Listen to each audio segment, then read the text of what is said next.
Good afternoon, everyone. Welcome to this meeting.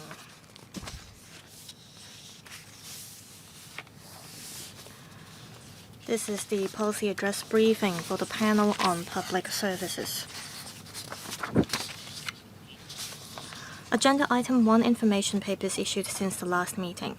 Since the last meeting, the Secretariat has not issued any papers. Agenda item 2, items for discussion at the next meeting.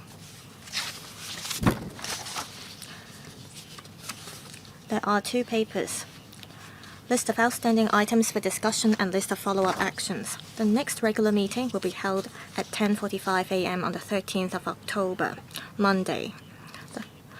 The administration proposes discussing the following 2 items: use of resources by the Hospital Authority and resources deployment and performance management in public sector schools. Members mentioned that there should be more discussion on subvented organizations. That's why we have the following 2, we have the above 2 discussion items. Do members have any comments on the items? If not, these are what will be discussed in the next meeting. The Civil Service College earlier invited members of the panel to attend thematic seminars on patriotic education. The first seminar was held on the 19th of September this year. The remaining 2 will be held on the 9th and the 24th of October. Members who wish to sign up for the seminars, please refer to the LegCo paper issued by the Secretariat on the 29th of July 2025. That's paper number CB-31201/2025. Mr. Ambrose Lam and I attended the first seminar. I suggest that you go and take a look because it was quite a thing. Agenda item 3, briefing by the Secretary for the Civil Service on the Chief Executive's 2025 policy address. LC paper number CB-31358/2025-03. It's a paper provided by the administration. Let's have the staff invite the government officials to join us. All LegCo members are invited to attend this discussion. I see that some members who do not belong to this panel are here. Please take note of paragraph 8 of the paper. It's a legislative proposal. Members who'd like to speak, please press the request to speak button. When the Secretary is ready, we can begin. Questions and answers included. 3 minutes or 5 minutes. My apology, 4 minutes. But I know that you'll all overrun. But if you overrun, I'll let you know. Secretary, please. Chair members, the Chief Executive on the 17th of September delivered the policy address and the policy address supplement. The relevant policy measures of the CSB are set out in the administration's paper. I'll now give a briefing on those measures.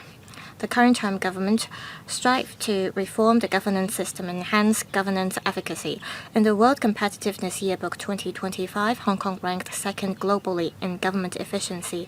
This reflects that Hong Kong's civil servants are an outstanding team. This also shows that the reforms introduced by the current term government and the concerted efforts made by the civil service have yielded results. The Chief Executive continues to roll out measures to enhance civil service management. The first initiative I'd like to talk about is the HOD or Heads of Department Accountability System. Improving the civil services management system is a highlight of this current term government. All along, civil servants have to be held accountable for their own performance, and this is set out clearly in the civil service regulations. Heads of departments also have to be held responsible for the performance of their departments. It's just that these have not been institutionalized yet. The Chief Executive proposes establishing a HOD accountability system. This clearly indicates that the HOD will have to be the management of departments to manage their teams, and politically appointed officials, they have to be held accountable for the political initiatives they formulate, and the 2 sets of accountability will be better articulated with each other. The significance of the accountability system lies in driving HODs to take up responsibility. This is to encourage the setting up of an effective management team and operating system. The accountability system emphasizes that senior civil servants should assist HODs in fulfilling their management responsibilities. HODs, in order to manage their departments effectively, they must promote and strengthen the awareness of proactive leadership and supervision among their staff at all levels. Starting from the HOD level, supervision has to be implemented effectively at all levels. It is only by doing so that we can ensure the establishment of an effective management team and operating systems. When problems occur within departments, we can, in accordance with the severity of the problems, stick to a two-tier system. The Tier 1 mechanism will deal with problems that are of a minor nature and do not involve HODs. And the HODs will be responsible for conducting investigations. If the problem involved is serious or is widespread or repetitive and systemic one, or that the HODs concerned are involved in the problem, the HODs may trigger the Tier 2 investigation mechanism. The secretaries of departments may also, on his or her own initiative, direct the departments to activate the investigation mechanism. The Public Service Commission will conduct investigation and find out the root causes behind the problems concerned. The investigation team led by the PSC may invite experts or government officials not related to the case concerned to carry out the investigation. And the investigation team will be able to examine civil servants of all ranks. We will formulate a legislation as soon as possible to allow and empower the PSC to conduct Tier 2 investigations. We hope that the legislative exercise will be completed by the first half of 2026. The Civil Service College will establish a proactive leadership training program for HODs and their deputies. Another highlight is the performance appraisal system for civil servants. If the reports made are too generous, this will prevent civil servants to work effectively. Having a rigorous appraisal system in place can boost civil servants' morale. This can also, in a targeted manner, help underperformers boost their efficiency, and those with persistent unsatisfactory performance will get support under this system as well. We will continue to strengthen this rigorous system. We will, within 2026, roll out new measures to differentiate the performance levels of different staff, and this is to strengthen the reward and punishment system. Here I'd like to talk about how we step up civil service management. We attach importance to the conduct of civil servants. For those who are engaged in misconduct, we will stick to the disciplinary mechanism to deal with the matter. From 2021 to 2022 and from 2024 to 25, during these 5 financial years, a total of 1,152 civil servants were punished with formal disciplinary action for serious misconduct or criminal conviction, and 2,360 with summary disciplinary action for misconduct of less serious nature. During the above period, those who have to get formal disciplinary actions, they were removed from the service, 225 of them, and 40 officers were removed from the service in year 2024 to 25. We reviewed the Public Service Administration Order and the Public Service Disciplinary Regulations, and we have already consulted the Public Service Commission in the first half of this year. This April, we also consulted the panel on the amendment. We are now taking forward the second phase of the exercise. That is, we are going to amend the PSDR. We aim to complete the amendment by 2026. We also attach importance to the management of civil servants' performance. In 2023 September, in accordance with Section 12 of the Civil Service Regulations, we rolled out the streamlined mechanism for retiring civil servants. As at August this year, a total of 20 officers were issued with Section 12 notifications due to their substandard performance. These officers have to improve their performance to the acceptable standard within a specified period. Otherwise, actions would be taken to retire them in the public interest, which is known as Section 12 action. Among these officers, 4 officers were ordered to be retired due to persistent substandard performance. 2 officers resigned upon receipt of the Section 12 notifications. 3 officers had Section 12 action suspended as their performance improved to the acceptable standard. The remaining cases are still ongoing. We will continue to encourage departments to use the streamlined mechanism so to phase out the underperformers and to maintain our level of professionalism. Now I'd like to talk about how we step up training for civil servants. We will continue to step up training for civil servants to enhance their competencies and broaden their horizons. In last year's Chief Executive's policy address, we rolled out the Governance Talents Development Program to help the government build the talent pool. This summer, we rolled out this program, and this program has been well received. We have received over 150 nominations from bureaus and departments. There will be a selection process. The selected candidates will be invited to join dialogues regularly and training programs as well as high-level seminars and overseas as well as mainland attachment programs. Department managers will take part as mentors in the training. We will also continue to step up patriotic education. This year, we rolled out the seminar series on presenting China to the world. The themes are about the 80th anniversary of victory in the war of resistance against Japanese aggression and in the World Anti-Fascist War. All these can help the civil servants learn about their national identity and contribute to our country. Middle and senior ranking civil servants with potential are invited to attend training at overseas institutions, including programs in France, the UK, Germany, Switzerland, and Singapore on public administration, international relations, AI, and leadership. Civil servants may also participate in training and attachment programs in different places. Also, with the support of the central government, we will select a new batch of civil servants to take part in the UN Junior Professional Officer Program to enrich civil servants' experience in taking part in the affairs of international organizations. On strengthening hardware and infrastructure, the government is constructing a new building in Kwun Tong. We provide spacious areas as well as teaching facilities. The new building is being constructed as scheduled. It is expected that it will be in use in 2027.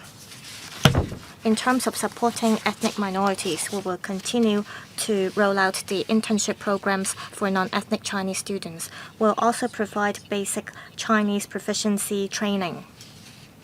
Departments can, based on their language proficiency tests and help candidates meet the requirements. We will continue to attract different types of talents to join the civil service. In terms of promoting a family-friendly culture, the government, as the largest employer in Hong Kong, we continue to roll out family-friendly measures. For example, starting from mid-2026, civil servants and eligible persons will get the Chinese medicine services. For the first 2 years, there will be 5,000 service quotas. Also, we will continue to improve the dental and medical benefits for civil servants. This includes enhancing the efficiency of family clinics. There will be an increase of a total of 5,000 quotas every year. There will be new family clinics as well as dental clinics in Tseung Kwan O. Also, we will expand the definition of family members for compassionate leave to better cater to the needs of our civil servants. The above initiatives are all set out in the paper. I'm not going to go into the details here.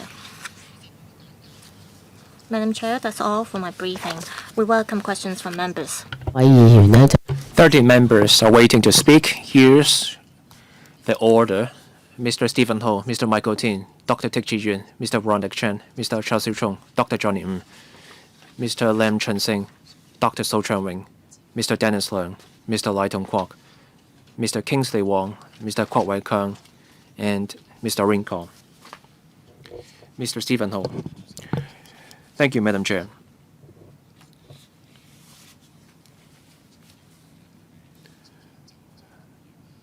In the policy address, the highlight most relevant to this panel is the Head of Department Accountability System. The Civil Service Bureau has contributed much to the work of building a capable civil service. We understand there are challenges when you overhaul the system. One thing top of mind for people in this HOD accountability system and the civil service as a whole is that internal investigations take years to complete. In one case, it took 9 years. The subject of investigation retired before the investigation concluded, and this person went on to receive the pensions. I don't see any action taken while the officer in question is still in service, unless it's a criminal matter. I wonder if there's anything or any way in which you can hold the person to account to do justice. Can the government tell us more about what we're going to do with the system? We heard that 20 officers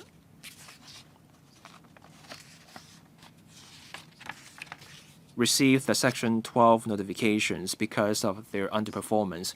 That's a tiny fraction. Among these 20 officers, are there details you can share? I don't know if these are serious offenses. How should the public make sense of their performance? The public sees one thing, and then you issue the Section 12 notifications. There may be a gap between public expectations and what has gone on behind the doors. I hope there's greater alignment between expectations and the actions taken. Civil servants have told us that to boost morale, you will have to deal with the bad apples within the service. Fairness in reward and punishment is the best way to boost morale. Dental benefits and travel awards are great, but without fairness in reward and punishment, you create the impression that people get away with not doing the work. So this is something you have to explain to the public, and we have to do something about the training. So I would like these two questions answered first. Secretary. I am aware of past cases that took a long time. These were disciplinary cases, so the investigations took quite a while. There are 2 tiers under the HOD accountability system. One merit of the 2 tiers of investigations is to avoid these problems. The Public Service Commission is a standing body. The PSC can swing into action whenever we need it to start an investigation. The PSC is also well versed in what civil servants do. When we have promotion and disciplinary cases in the civil service, the PSC is involved. They have come across many cases, so they can act quickly when they are tasked with investigations. We will empower the PSC to invite experts and civil servants unrelated to an investigation to help out. That will help the PSC make sense of the case. So hopefully this can help address the lengthy investigations. Now, the Section 12 notifications or Section 12 actions. Those actions target civil servants who persistently underperform. This is about performance. So persistent underperformers will be covered by the Section 12 actions. We give them 6 months' time, and if these officers cannot shape up, they will be retired in the public interest. And we have shared the experience of these cases. Before the streamlining, every case took a long time, more than 1 year. With a streamlined mechanism, things have moved much faster. That's the feedback from departments. And we will keep sharing the experience with departments. With successful experience, the management of departments will also become more confident. In the past, the management was worried about the lengthy process, but now with a streamlined procedure, the process will take less time. As more civil servants become aware of this process, they will make greater use of it. But my question is, what about the retired officers? You cannot hold a retiree to account. That's something where you fail to do justice. I would like you to focus on this in your answer. For the other questions, please give me a written reply afterwards. For retired civil servants, now there are two kinds of terms. Those on the old terms with a pension and those on the new terms involving the Civil Servants Provident Fund.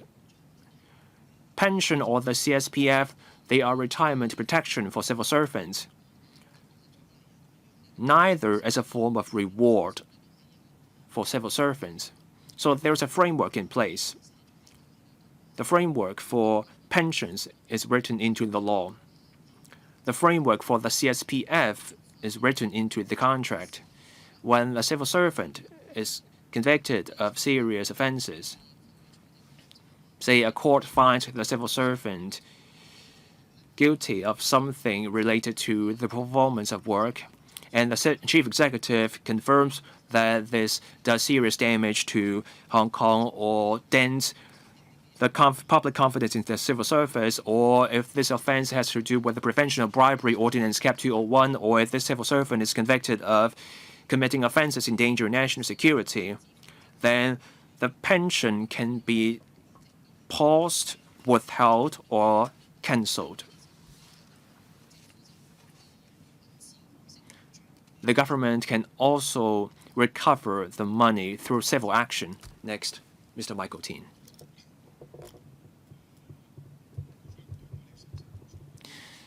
Secretary, for the roundtable, the highlight of the policy address this year is this reform of the appraisal system for the civil service. The chief executive went at great length to discuss the HOD accountability system. That's not what I want to ask about today. I want to raise the point about investigations that have caught the community's attention. These investigations take a long time. If you have an HOD who retires halfway through the investigation, but the matter is not a serious criminal matter, it's not bribery, it's not national security, something has simply gone wrong. Will our new system be able to deal with that? If we dock this retired officer's pensions, how will this work under the new system, and how does it work under the old system? And how will the treatment differ for officers on new terms and old terms? I would like more details on this. Now, in business, you have an employee who does a sloppy job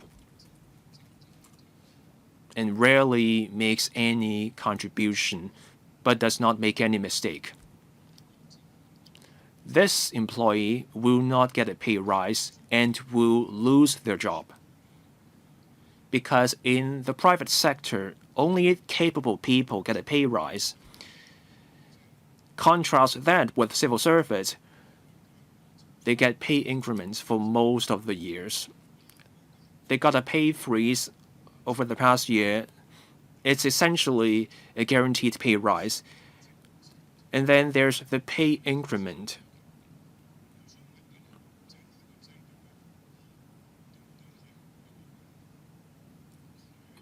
What's the point of the pay increment?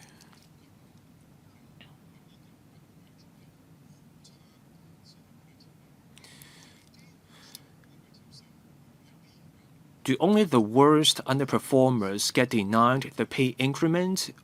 If the pay increment is not taken for granted, then how well does the officer have to do to qualify for the pay increment? I think more than 99% of civil servants got their pay increment. So most people are guaranteed a pay increment, with the exception of a tiny fraction of those guilty of the worst offenses.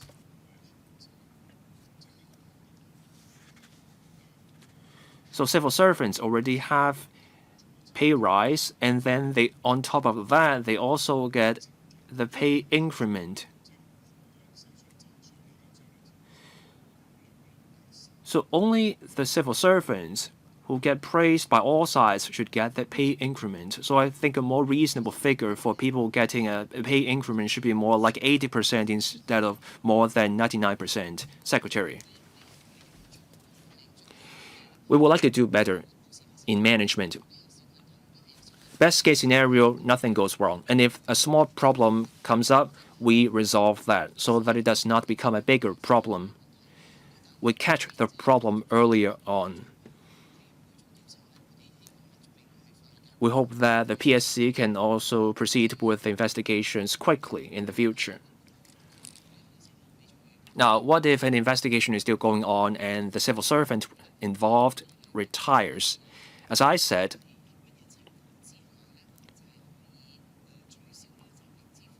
the law states the different circumstances in which we can withhold or cancel an officer's pensions.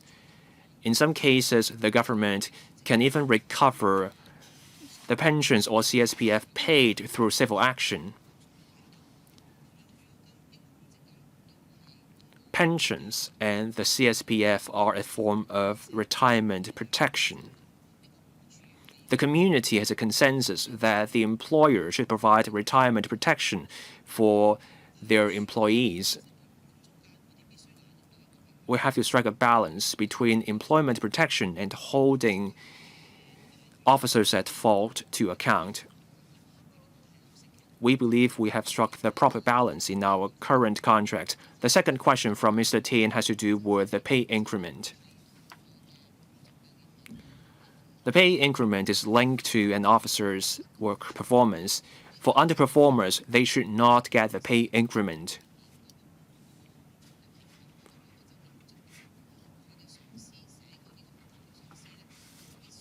For every officer, their appraising officer indicates whether this officer should get a pay increment in the annual appraisal review. We will put in place a more rigorous appraisal system. We are aware that there are over-generous reports in the current appraisal system. In a good appraisal system,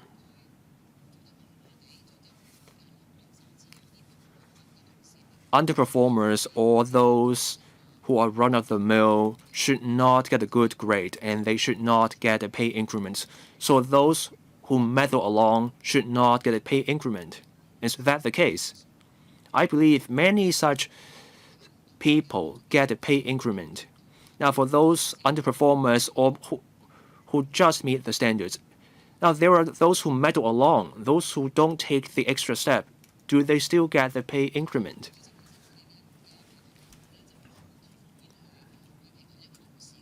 In our appraisal reports, we assess the performance of an officer in many ways. If someone who just meets the requirements, they should not get the incremental jump. Thank you. Next, Mr. Dr. Chek Chi-yun. Madam Chair, I welcome the Heads of Departments Accountability System.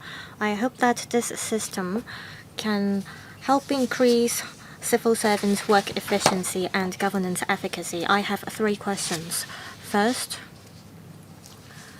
we have the political accountability system for politically appointed officials. We also have the accountability system for senior civil servants. I want to know the difference between the two. We have political appointees as well as heads of departments. How do you manage both types of civil servants? Also, I don't think this accountability system should just focus on administrative accountability because civil servants are paid by taxpayers' money. Civil servants should all be subject to an accountability system. How can you increase the transparency of the accountability system? Should there be an overall performance report of civil servants every year so that you can show to people that under this accountability system, civil servants are improving their performance? Can you tell us how many percentages of civil servants fail to get a pay increment, for example, in the report, so that people can have greater confidence with this accountability system? Also, I have one concern. Under this accountability system, civil servants are subject to higher requirements. Some civil servants strive to avoid failures and risks, and this is a deep-seated culture within the civil service. Will there be civil servants who are afraid of making mistakes and therefore they remain passive? Can the system actually revert this culture? Secretary. Now on the articulation or connection between the accountability systems, as I said, heads of departments have always had to be held accountable for the department's performance. But in the past, we focused on the POAS. And politically appointed officials, if they fail to perform well, they'll have to report to the chief executive and the CE will deal with the matter. For operational matters or frontline work, the heads of departments shouldn't be held accountable if anything goes wrong. Say, for example, if there are too many applications and there is a backlog of applications which have not been dealt with, people might get the impression that no one is held accountable. So, under this new system, we want to make things clear. At every level, some civil servants should be held accountable if things go wrong. This is my first point. Second point, in terms of increasing the transparency, the government has been very transparent all along. On different occasions, at this panel, at Special Finance Committee meetings, we're asked to provide figures, and we always manage to do so. Moving forward, we hope to continue to increase transparency to let people know more about civil servants' performance. Also, for things that draw wide attention from the public, we hope that with this new accountability system, we'll be able to, in a more timely manner and in a more clear manner, disseminate information about those incidents. Third point is about whether this accountability system is able to build a new culture. It is exactly because we want to promote a new culture that we are announcing this accountability system. There's no longer the culture where civil servants remain passive because they want to avoid mistakes. This is because we have monitoring mechanisms in place. We have the Ombudsman, we have the Audit Commission, we have the Legislative Council. For civil servants who slack in their work, they will be subject to monitoring. So it doesn't matter how much they do or how many mistakes they might make. Under this new accountability system, HODs will have to be held accountable. At each level of the civil service, there will be civil servants who may have to be held accountable. If things go wrong, civil servants will have to give an explanation. This is how we're going to change the culture. So it's not that HODs will just sit there and not be held accountable. The spirit is that at each level, civil servants will be held accountable. Mr. Ronak Chan.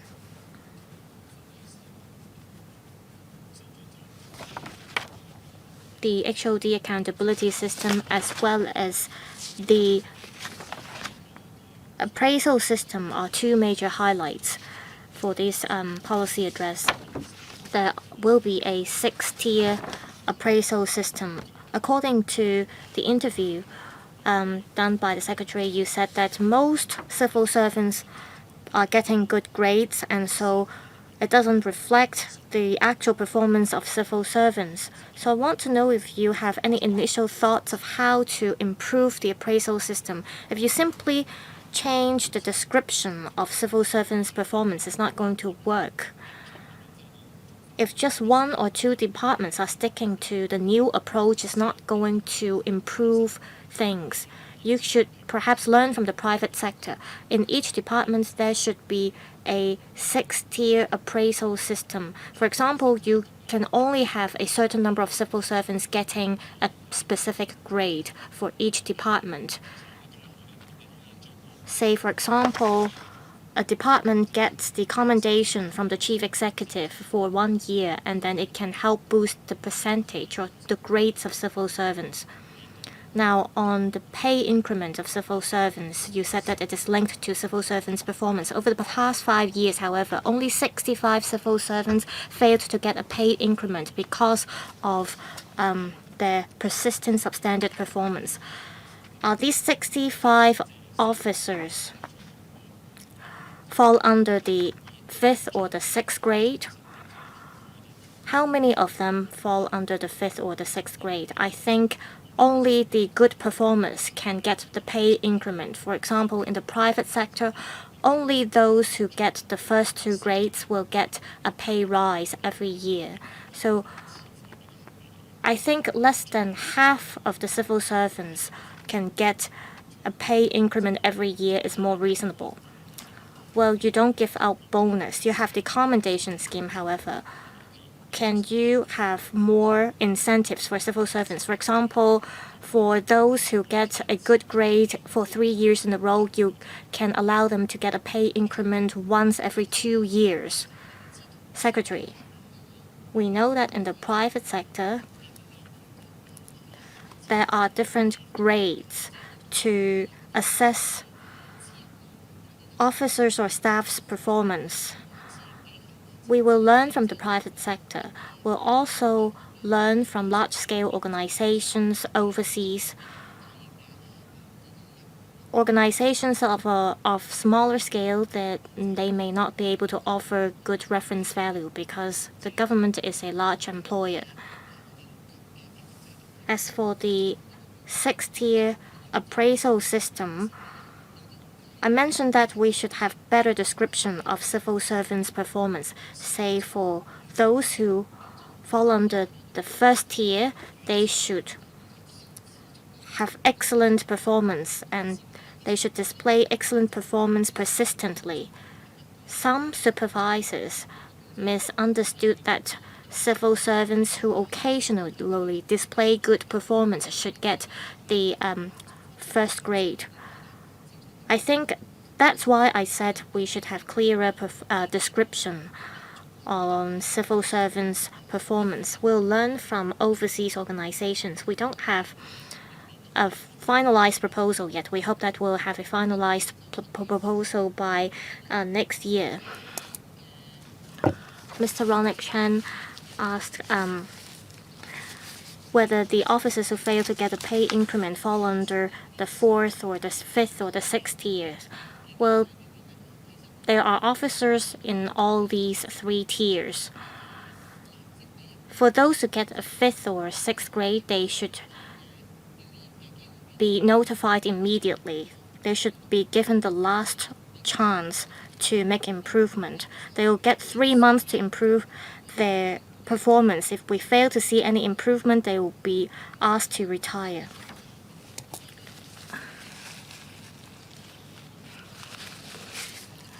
So either these officers improve immediately or else they will be retired and not get a pay increment.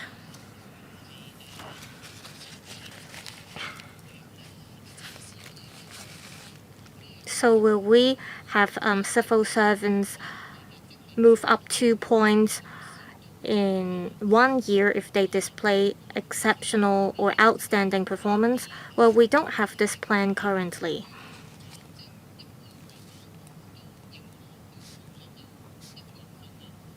Say a civil servant has worked for a certain number of years and have accumulated certain years of experience, and when those civil servants reach a certain point, they may move up 2 grades or 2 points.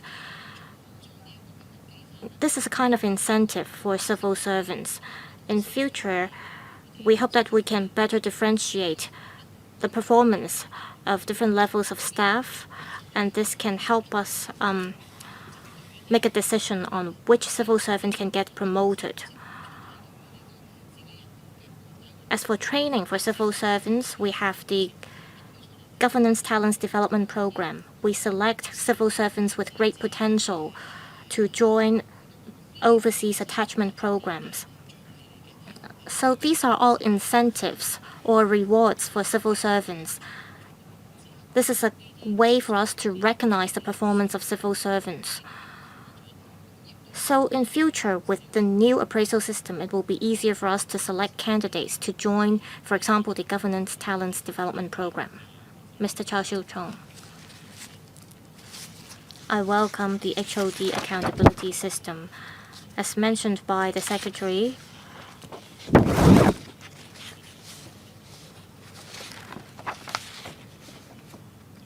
there is enough description of the accountability system under the civil service regulations. So this is not something entirely new. I hope that this accountability system can help boost work efficiency of civil servants. I have 2 questions for the Secretary. First, this new accountability system stresses the role of departments. Departments that are under policy bureaus. That is how HODs will be held accountable.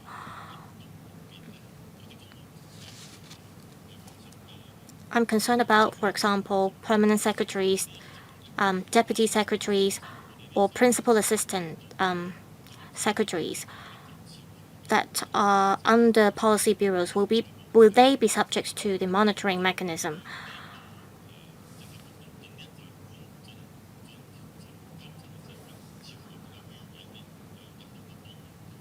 It might be more complicated if investigations have to be conducted against these kind of officials. So please explain how this would work for these officials. For the administrative wing, it is directly under the Secretary. So how will investigation be triggered if things go wrong? Take the judiciary, for an example. Will it be the judge who triggers the investigation mechanism or the chief secretary for administration? Now turning to the performance appraisal system for civil servants.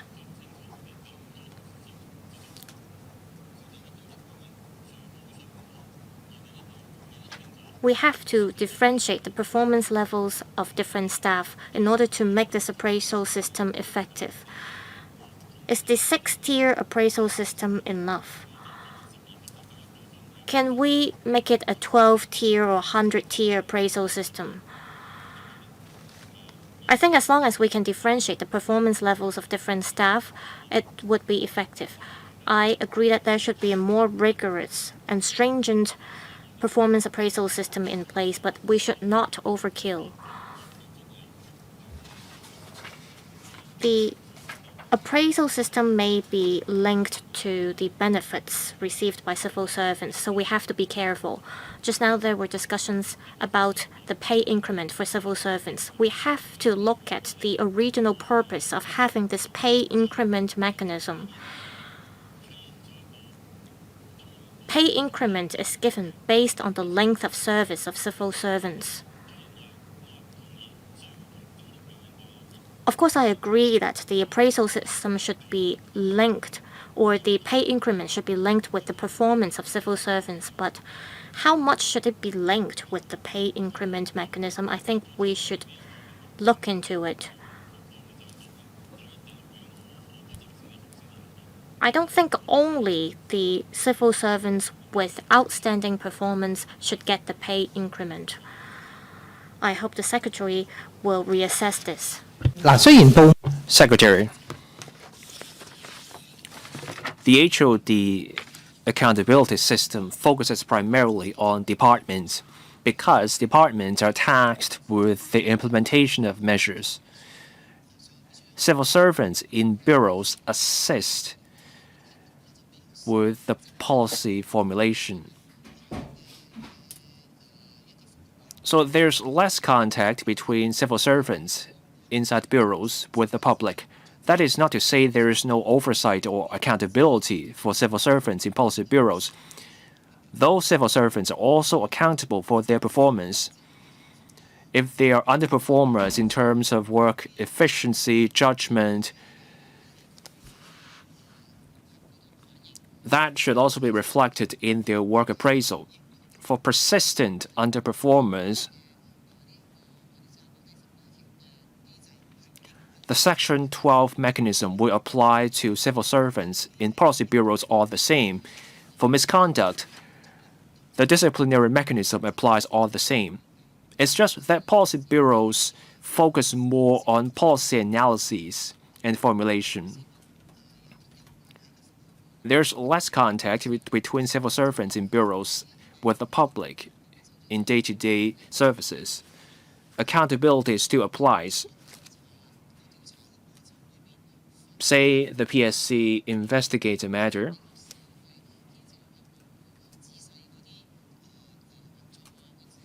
Officers in bureaus are less often involved in the measures at the departmental level. But if those officers are found to be part of the problem, we expect the PSC to point that out as well, and then we will deal with the matter under our established mechanism. Now, in special cases such as the Department of Justice, that falls under a Secretary of Department. There are 5 divisions within the DOJ, each headed by a law officer. Each law officer is equivalent to a head of department, so that's how we can approach the matter when it comes to the DOJ. As for the administration wing, that falls under the Chief Secretary for Administration's office.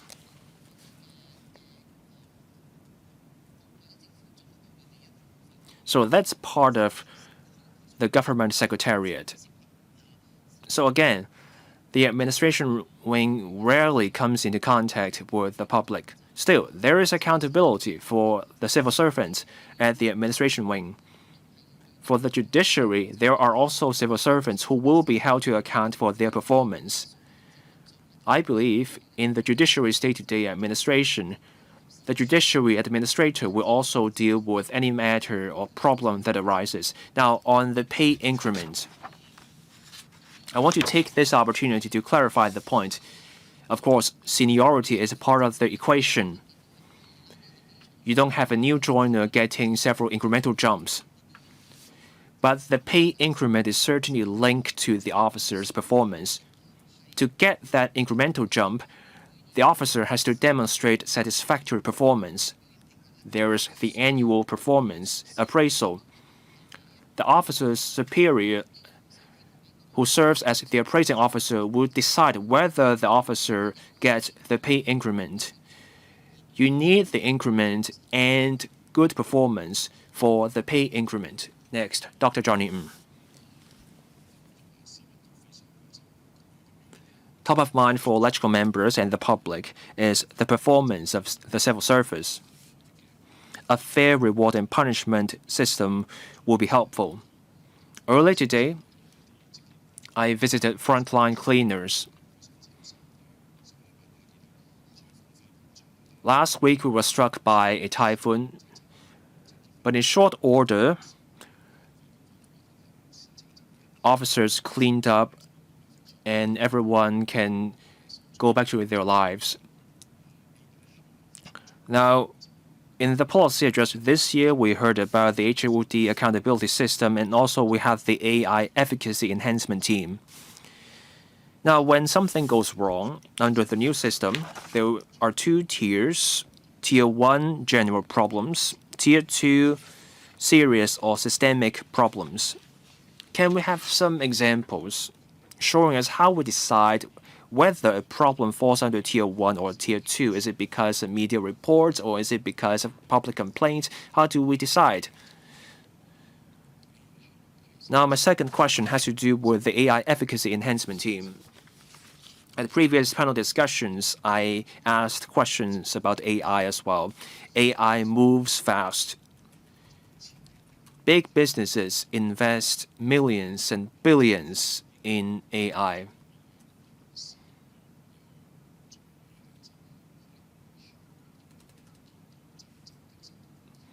Getting contractors to help us out may not yield great results. We need in-house experts in the government. But the question is, we all know how much civil servants are paid. How do we compete with the big businesses for high caliber talent? Sure, civil servants get a sense of fulfillment and mission, but what extra measures do we have to attract talent? You can see results in 2 or 3 years' time if everything works out. So I want to get the Secretary's views on talent. Secretary. Now, Tier 1 under the HOD accountability system. We believe heads of departments are already doing this. When a problem comes up in a department, the HOD investigates the matter. Now, as for Tier 2, let me give you an example. When you have a major blunder that occurs repeatedly, say you have an application. Those applications usually take a long time to process. The department falls short of targets all the time over the years, so that's a repetitive problem. Or multiple services of the same department are affected by the same problem. That department suffers from the same problem on multiple fronts, so that counts as a widespread problem. When something goes wrong and there's a public outrage, and many people see that as a concern, we treat that as a serious problem. For the government as a whole, we watch the public reaction to our services and measures.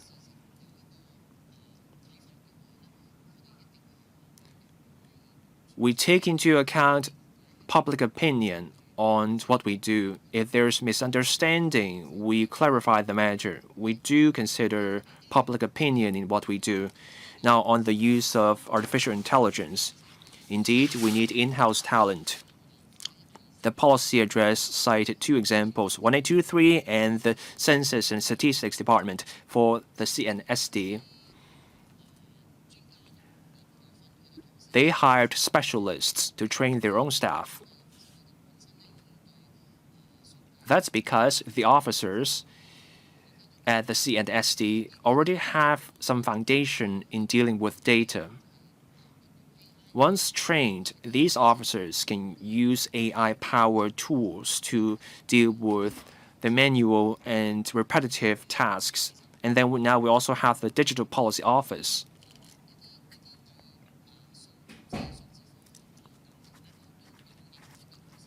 We have colleagues who know data science. These officers, once trained, can identify the pain points and then apply AI-based tools.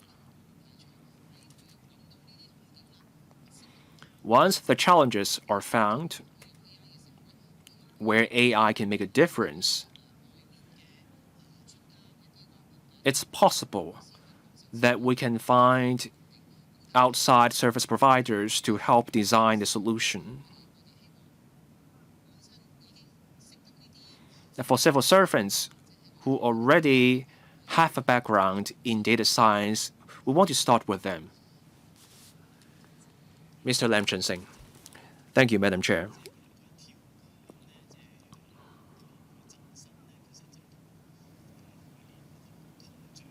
I think the annual incremental jumps are different from pay adjustment based on inflation. With experience comes skills. Getting rid of incremental jumps will represent a major shift. If that were to be the case, then we would have to adjust the pay at every level. Of course, there are underperformers who do not improve even after an extra year's experience. Those people shouldn't get the pay increment. This year, we are seeing a pay freeze. There's a cut to the establishment. Civil servants now have more on their plate. There is also now the whole of government mobilization system. Civil servants do have commitment to their job. They just want a fair share of the results. So for the appraisal system, can we bring in not just punishment but also reward for civil servants? So for the top 10% of good performers, can we give these high achievers extra pay increase? I know some public organizations already do this. Now for the HOD accountability system.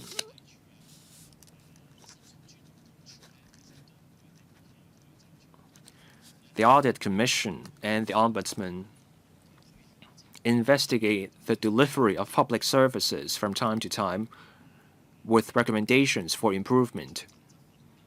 Say a department may be found to be lax in inspections and enforcement, procurement problems may be found, and there may also be maladministration.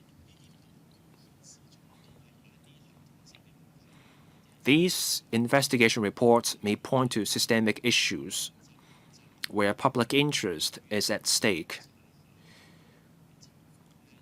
Will an investigation follow under the HOD accountability system as a result of the investigation reports from the Audit Commission or the Ombudsman?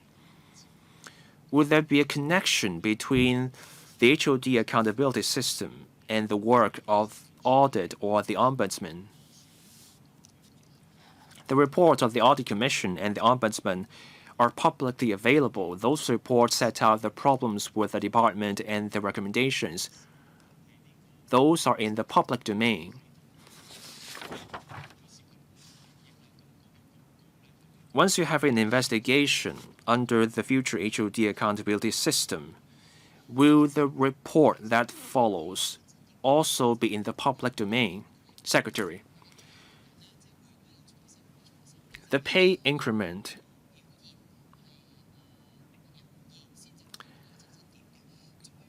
only goes to officers who show satisfactory work. And we will simply put in place a more rigorous appraisal system that better reflects an officer's performance. This is not a major overhaul. So those who should get the incremental jump will get it. Those who shouldn't get it will not get it. Now, on whether there will be reward, first we want to get the appraisal right. So it's a normal distribution. It's a bell curve. So most people fall in the middle with only a small number on either side. But when you have so many people getting the pay increment, then that's not something what we want. So first we'll improve the appraisal system. And then we think about whether we should reward the top performance. Now, the HOD accountability system.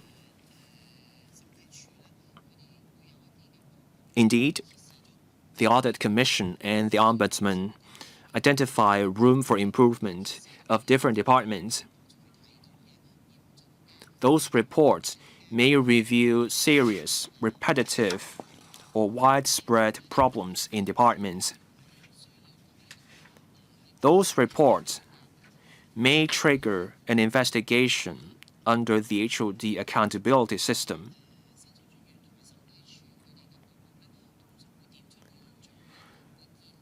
Those audit or ombudsman's reports point out problems with recommendations. For the HOD accountability system, we focus on identifying the officers at fault so there will be no overlap.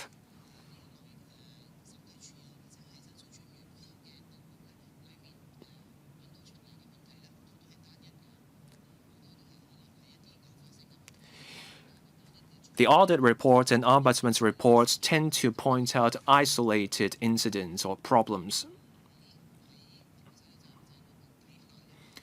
So those problems don't meet the requirements for Tier 2 investigations under the HOD accountability system. Now, on whether we will make public the reports from a PSC investigation. Now, for matters of extensive public interest, the government will explain the matter to the public. Now, since the investigations under the HOD accountability system will be about individuals, privacy may be involved, so we have to look at the facts of a case before we decide whether to make that report public. But as I said, the government is fully transparent.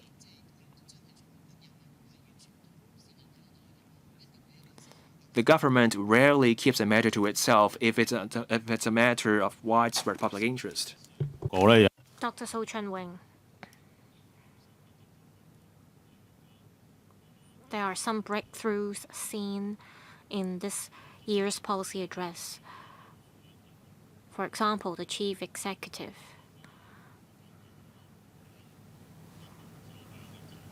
announced the HOD accountability system. This will definitely, in the long run, benefit Hong Kong. This is a great initiative, for sure. My question for the Secretary is that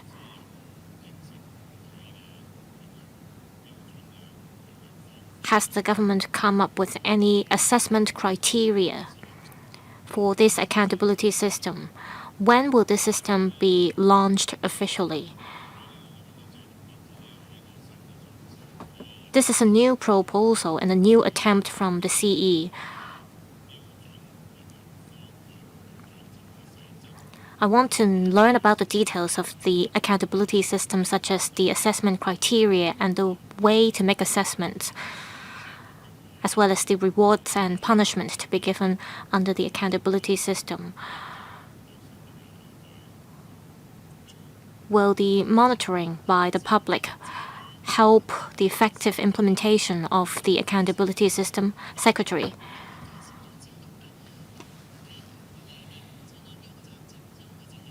This accountability system was announced by the chief executive.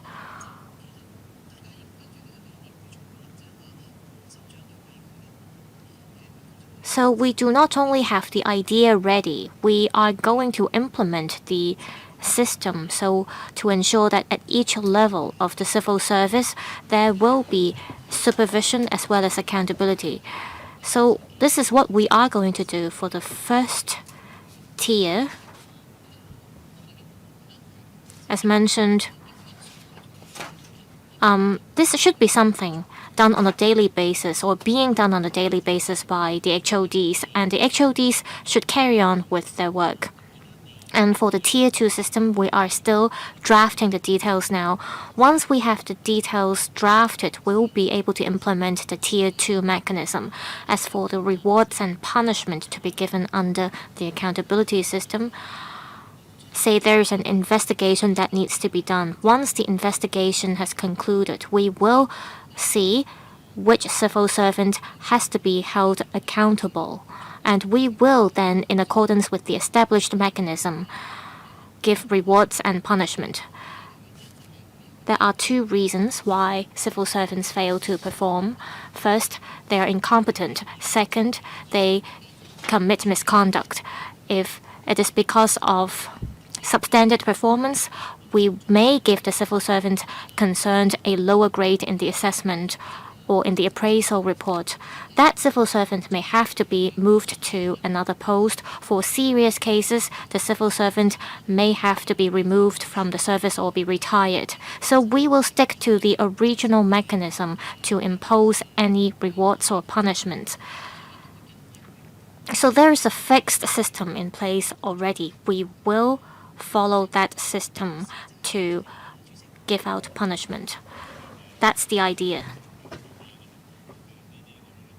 I asked another question. Will the details of the accountability system be made public? Will this mechanism be subject to the monitoring of the public? I'm not quite satisfied with your answer. I understand that civil servants have been following such an accountability system, but in the past there weren't clear details or guidelines. Will you come up with a guideline for civil servants to implement or follow this accountability system? And if there is such a guideline, will it be made public? Secretary. As mentioned, under the accountability system, at each level of the civil service, there will be supervision. So we will publish a guideline, black and white. Second,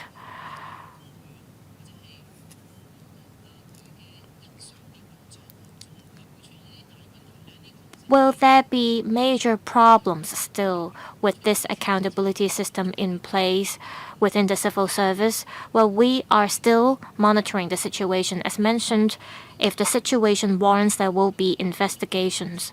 If the matter concerned is of great concern of the public, we will find an appropriate way to make things public. We will let the public know how we deal with the matters. Next, Mr. Dennis Leung. Thank you. After the establishment of the HKSAR in 1997, the entire structure of the government has changed. We have the chief executive. We also have secretaries of departments as well as directors of bureaus. These people are held politically accountable, and they are all under the civil service management system. Over the past 2 decades or so, there have been discussions about the connection of the two sets of accountability systems. Say a head of department may want to do something, but the civil servants may not follow the order. So we have an administrative-led government. In this year's policy address, we see the announcement of the accountability system, and I support this measure.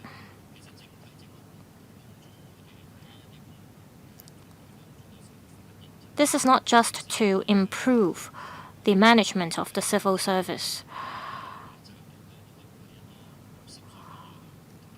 In the past, we have seen a top-down approach. We see bullying among the civil service. When complaints are being handled, we could not be sure of the level of fairness and impartiality. I hope that the government in the future can review the internal mechanisms within the civil service to make things fairer and more transparent. Sometimes civil servants may not necessarily have made a mistake. It's just that they got bullied by their colleagues. I'm not saying that this is a common problem within the civil service. These are perhaps minor problems, but I do hope that the government can perfect this to improve the overall management of the civil service. Also, in this year's policy address, it is mentioned that in future for new recruits, they will be subject to a reward and punishment system.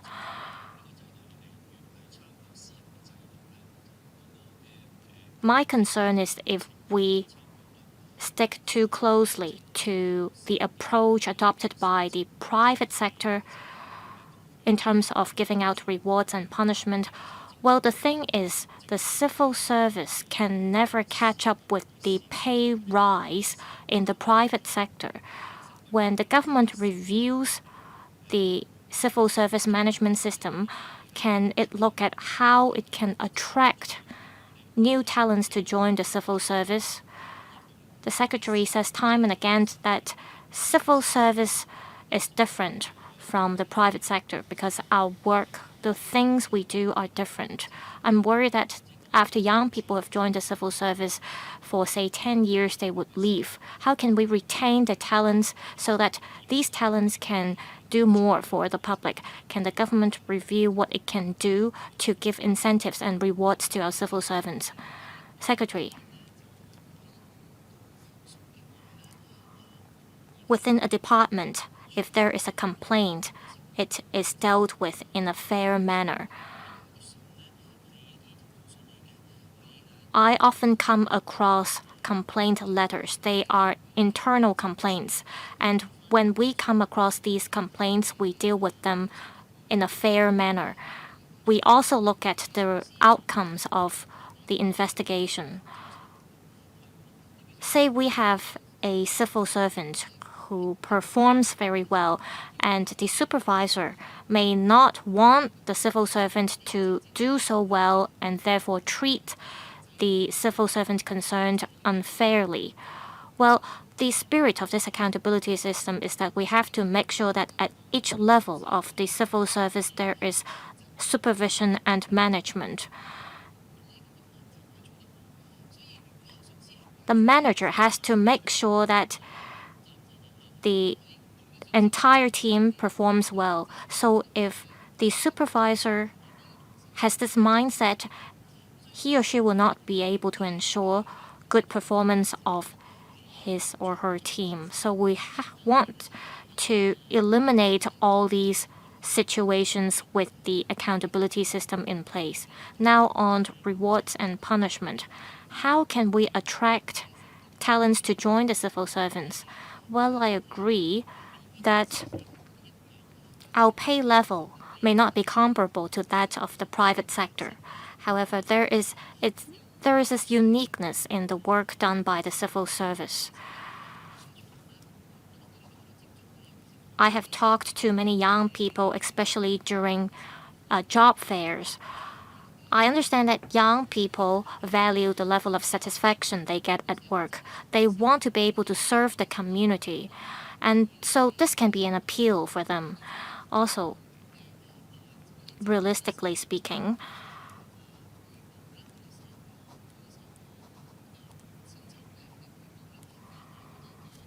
the pay that civil servants get, as well as the benefits and retirement protection, are still very attractive. Well, for civil servants who underperform, I'm sorry they'll have to leave. For those who display good conduct and good performance, the civil service offers a level of stability to them. We won't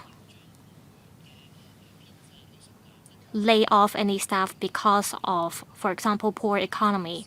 We stick to the natural wastage system.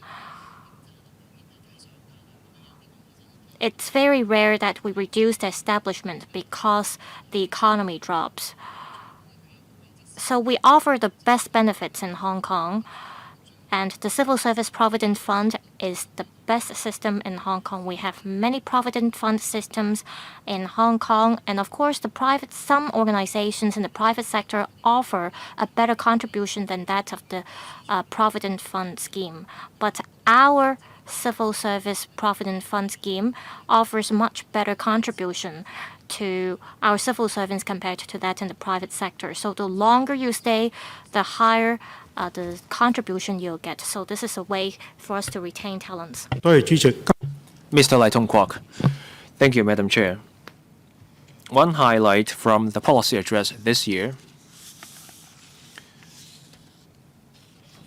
is to enhance the work efficacy of civil servants and also to enhance the results of the civil service.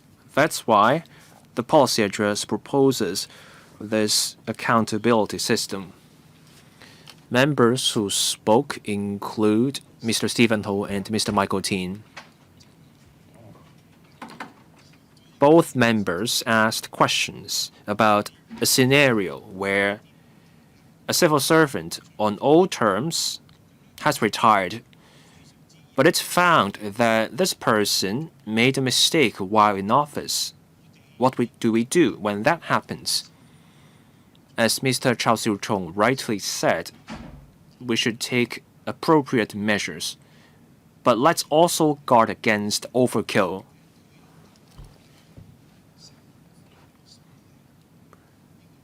The pensions of civil servants are written into the law, and that's the Civil Service Pensions Ordinance. I had a quick look at that ordinance. Section 5 contains some keywords. The pensions of civil servants are a form of right.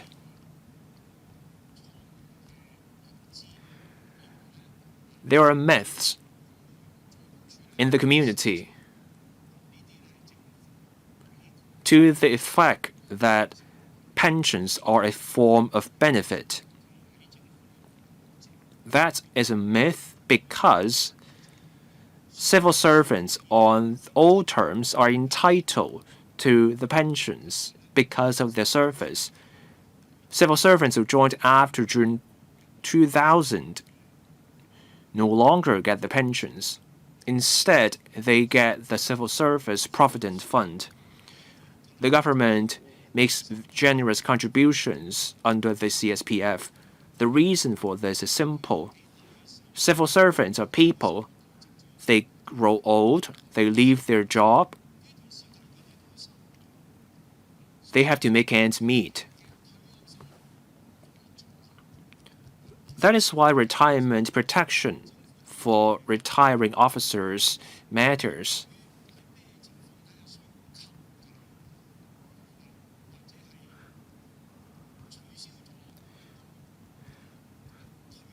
That's why for civil servants on the old terms,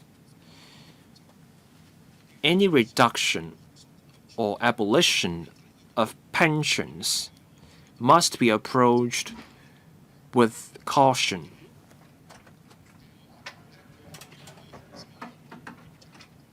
Certain officers may have their pensions reduced or cancelled on a discretionary basis. Section 15 of that ordinance is clear. When this officer is convicted of a criminal offense, and not just any criminal offense, these offenses have to be related to this officer's public service, and a conviction is required. This is a high threshold.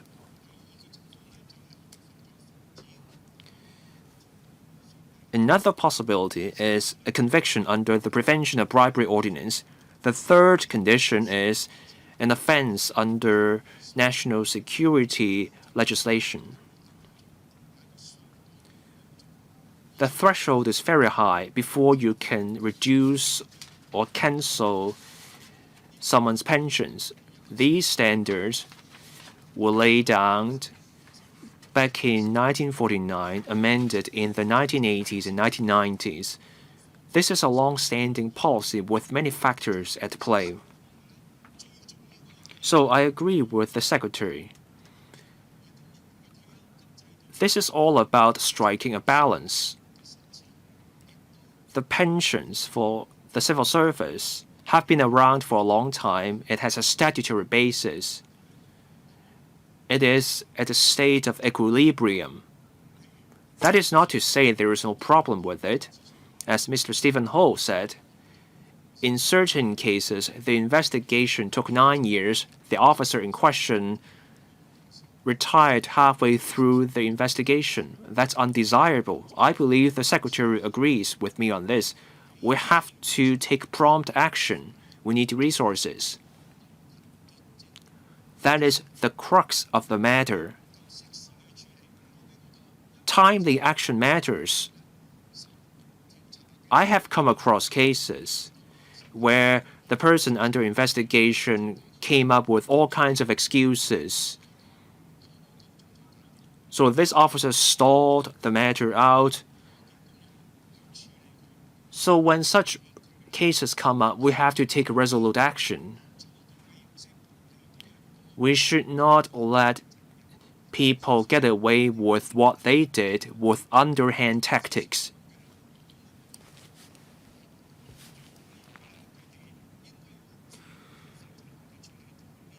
So indeed, the Public Service Commission should be able to deal with cases promptly. Proper implementation of this accountability system will address the problems that are top of mind for us. Secretary, a brief reply would do. I agree with Mr. Lai. Prompt action is what matters. We supervise departments in handling disciplinary cases. We keep an eye on how long they take. When departments struggle with cases or when the officers under investigation try to stall things out, when departments struggle, we help out. We will be able to do better. Mr. Kingsley Wong. First of all, I give credit to the Secretary because of the compassionate leave. This is something we made suggestions on. The Secretary took prompt action on this. 13,400 cases were approved for the leave over a short period of time. So that's a great measure. So can we go further? The government encourages civil servants to take part in national studies programs. There is authorized absence for civil servants who take such courses. Civil service unions work with mainland provinces on national studies programs. Can we also allow authorized absence for those programs? Civil servants don't take part in those courses often. And can we also include attendance of these programs in the appraisal reports of civil servants?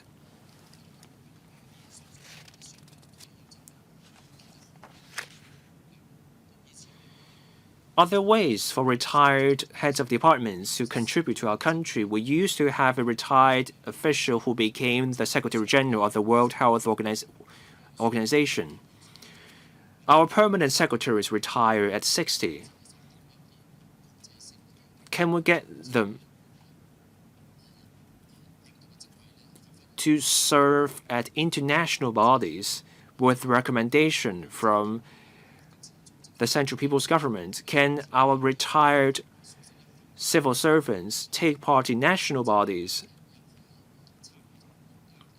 So those people will be able to contribute to our country's development and also help our country with global governance. Now, I welcome the heads of department accountability system.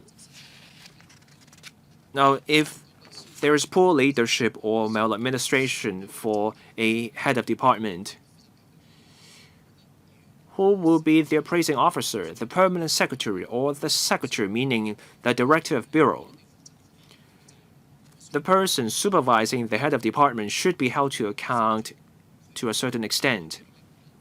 So when there is poor leadership or maladministration on the part of a head of department, who is responsible for oversight over this HOD secretary? Now, on national studies programs, civil service unions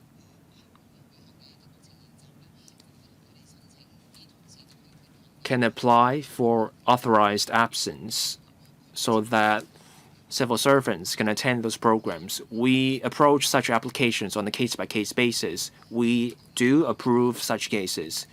Of course, we have to look at the facts specific to each application. We have to look at the organizer and the operational exigencies of departments. The civil servants can go as long as that does not affect departmental operations. Of course, we encourage civil service unions to do more in encouraging civil servants to take part in national studies programs. Now, on retired permanent secretaries, if national authorities come to us for nominations and our retired senior civil servants are willing to do it, we're happy to facilitate this. Can we proactively recommend people? It depends on what our country needs. Our country may have different needs at different times for different reasons. When we become aware of such needs and we have suitable people, we are happy to do this.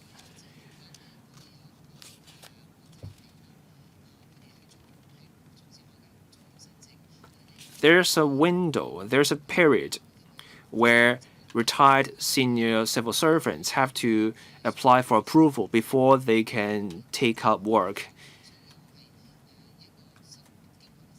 They won't need to apply if they're serving our country or serving in an international body. So we do have measures to facilitate that. Now, on heads of departments in the civil service, there's an appraising officer for each civil servant. The superior of the appraising officer will also be part of the appraisal.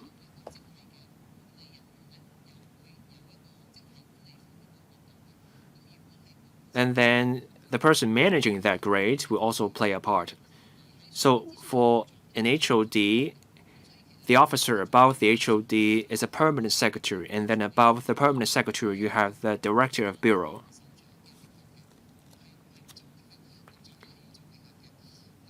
So directors of bureaus also take part in the appraisal. When there is poor leadership or maladministration at the departmental level, we stress that we don't wait till the annual appraisal to point out the problems. We let the officer involved know whenever we become aware of the problem. If the underperformance continues despite the performance management, the matter should be reflected in the appraisal report. And that's something permanent secretaries and directors of bureaus do. Mr. Huo Weikang.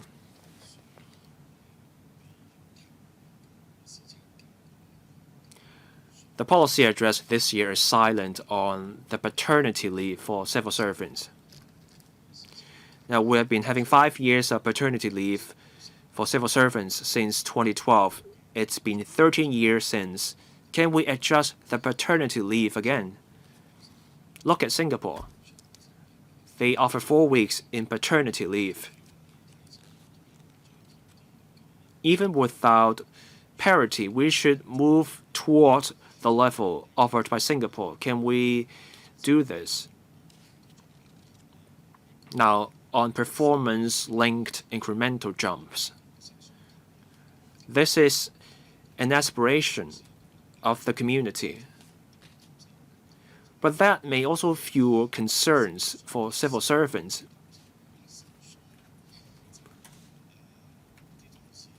When the superior is too generous, the civil servant will worry whether they will be found to fall short even with a generous superior. And when you have a stringent superior, there are also worries. For whatever reason, the appraising officer denies pay increments.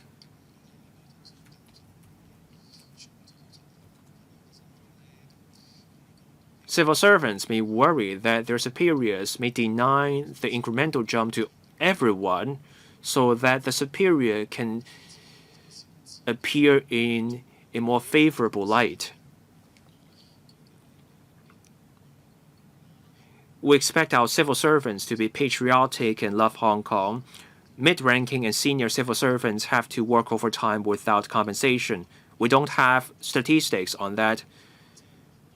Given that, how can we explain to the public that civil servants put in extra work with education? Can we compile those stats? This meeting is scheduled to end at 6 p.m.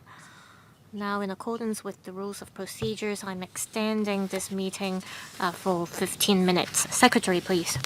Now, on paternity leave, we currently have no plans to review the paternity leave system. In the past few years,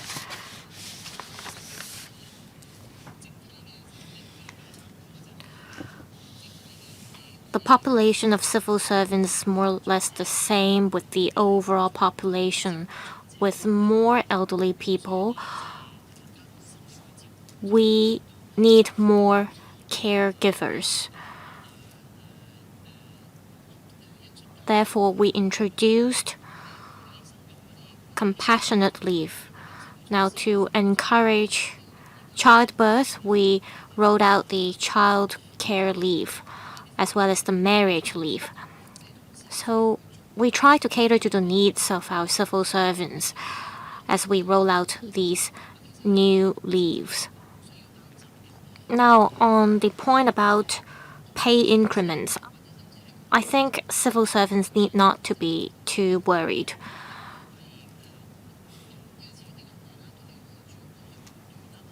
We're all humans. We may be subjective despite objective criteria.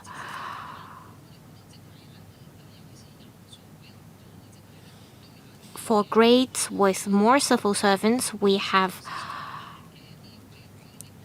a moderation or assessment panel to look at the performance of civil servants in different posts. Some supervisors may be more generous, some may be more stringent, so we want to get an average of the civil servants' performance. We have a promotion board.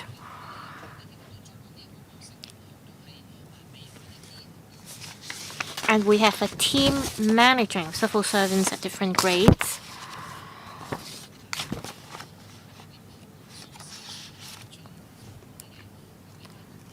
And the boards and the committees are there to ensure fairness to all civil servants and that their performances are assessed in a fair manner. A supervisor who finishes an appraisal report has to give the report to the civil servant concerned. If the civil servant concerned is not happy with the report, he or she may express their views to the supervisor, and the comments received by the supervisor has to be included in the report, and the report will then have to be passed to the relevant management. So if a civil servant is not happy with the appraisal, this will be kept in record, and the management concerned, as I said, will give an overall assessment of the civil servant's performance. So there is a mechanism to handle this. Next, Ms. Doreen Kong. Chair, I'd like to first ask about the HOD accountability system. I welcome this initiative. On the investigation mechanism under the accountability system, I don't think the Secretary mentioned what kind of criteria would be adopted to decide whether a case is serious or not. To give you an example, the water incident at Queens Hill Estate.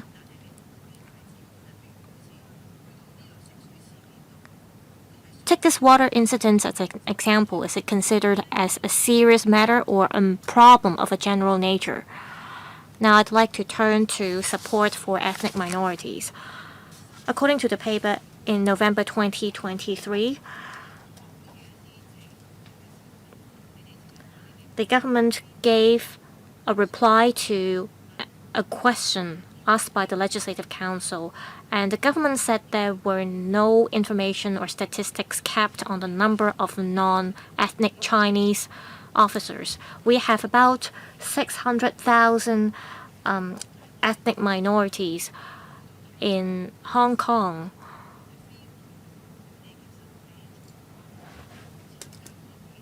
Have you looked at the percentage of ethnic minorities or non-ethnic Chinese working in the civil service? Are we seeing an increasing trend or an increase in percentage? I think a lot of the younger generation of the ethnic minorities can speak Chinese nowadays. Now turning to the AI advocacy enhancement team. Well, AI can do a lot of wonders nowadays. Like Mr. Kwok Wai-keun said, you can simply use AI to translate a text from Chinese to English.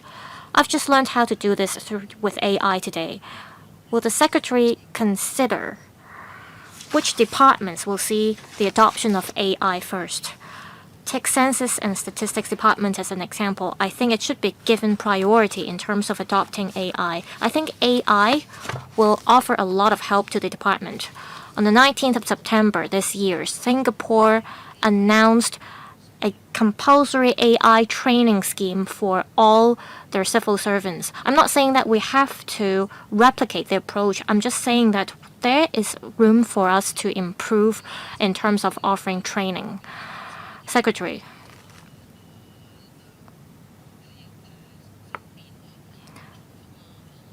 I gave a few examples on how we should categorize the problem into different level of seriousness. It's hard for me to give a general answer here. I think the HOD or the Secretary could decide whether the Tier 2 independent investigation mechanism needs to be activated. As mentioned, we should look at whether it is a repetitive problem, whether it is a widespread problem, how serious the problem is, how the public looks at the problem. We also take into account public's perception, for example. So we decide on the level of severity on a case-by-case basis. It's hard for me to give a list of objective criteria on how we decide on the seriousness of a problem. The Secretary, with the permission and the consent of the supervisor, can activate the investigation mechanism. Now, let me explain why we do not keep statistics on the number of non-ethnic Chinese within the civil service. It's hard for us to decide whether an officer is a non-ethnic Chinese if you simply judge by the appearance.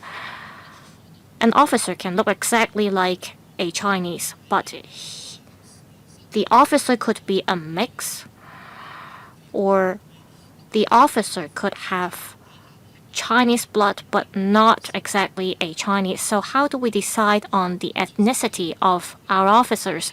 There isn't a unified standard. And this is also a rather sensitive topic.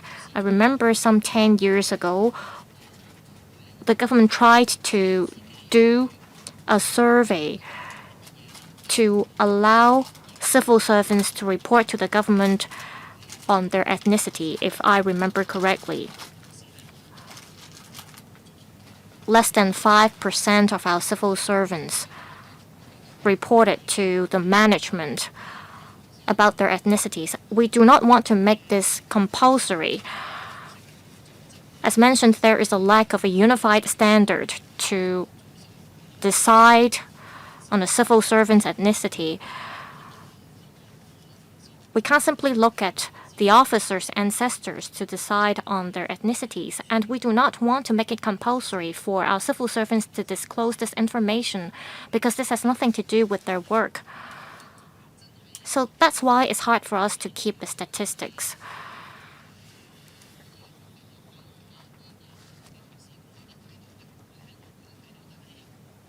We could sometimes tell whether a civil servant is a Southern Asian but sometimes it's hard for us to tell. So it's quite challenging.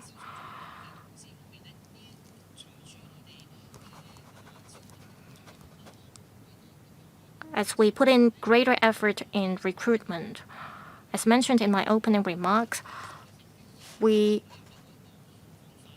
look at the academic qualifications of the candidates.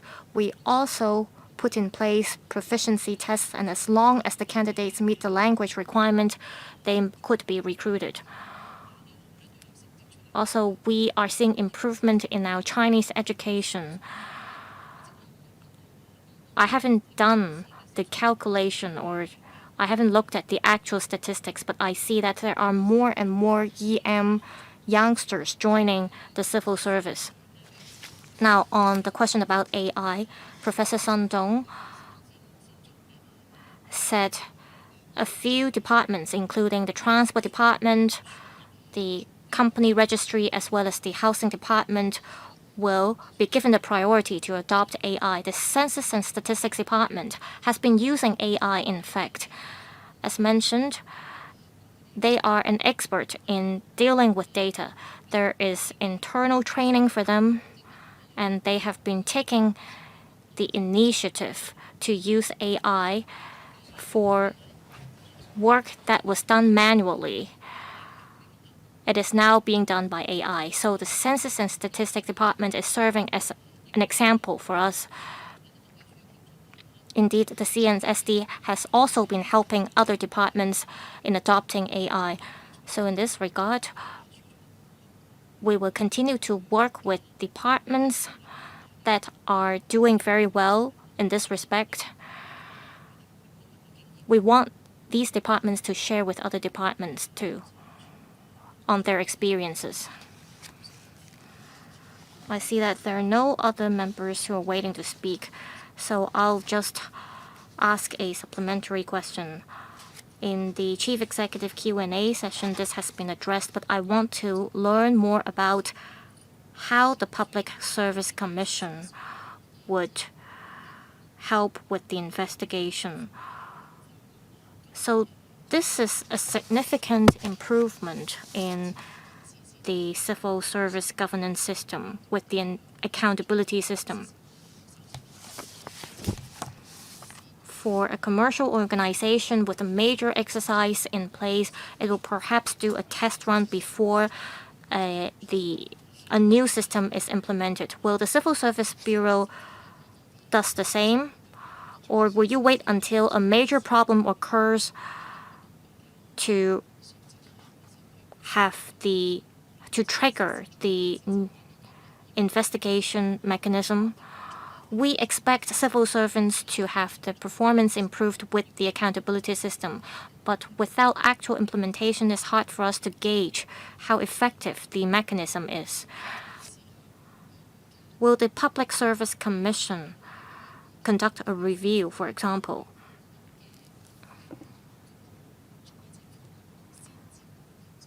Will the PSC come in only when there is a major case involving a senior civil servant, or will the PSC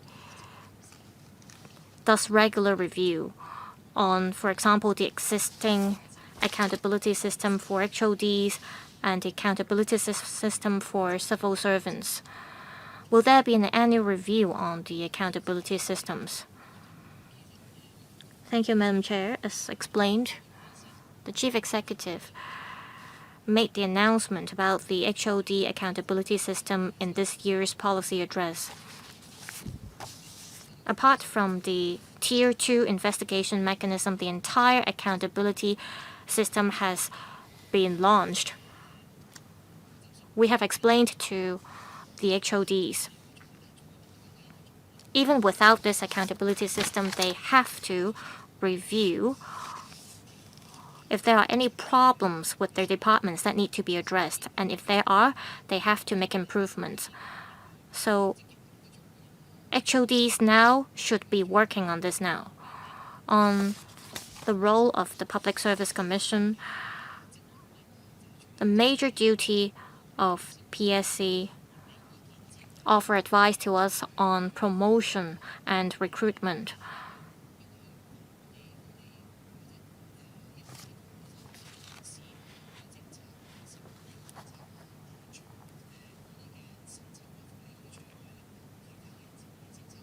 On human resources management, the PSC has also been offering advice to us. We also seek advice from the PSC if we have any particular questions. 門首長自己負 If HODs do the work, they should brace for this so that we can see the comparison. In a few years' time, we will be asking you about the results of the new system.